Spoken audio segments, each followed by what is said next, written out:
அண்ணா வணக்கண்ணா.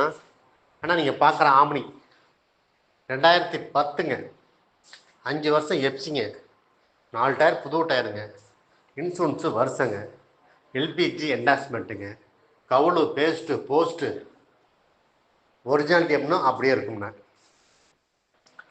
இதோட விலை வந்துங்க 1,80,000 கேட்குறாங்கன்னா பேசிக்கலாங்க. இது ஐடியா இருக்கான்னு பாருங்க. அண்ணா வணக்கண்ணா. அண்ணா நீங்கள் பார்க்குற ஆம்னி 2010ங்க, 5 வருஷம் எப்சிங்க, 4 டயர் புது டயருங்க, இன்சூரன்ஸு வருஷங்க, எல்பிஜி என்டாஸ்மெண்ட்டுங்க, கவுளு பேஸ்ட்டு போஸ்ட்டு ஒரிஜினாலிட்டி எப்படின்னா அப்படியே இருக்குங்கண்ணா. இதோட விலை வந்துங்க 1,80,000 கேட்குறாங்கன்னா பேசிக்கலாங்க. இது ஐடியா இருக்கான்னு பாருங்க.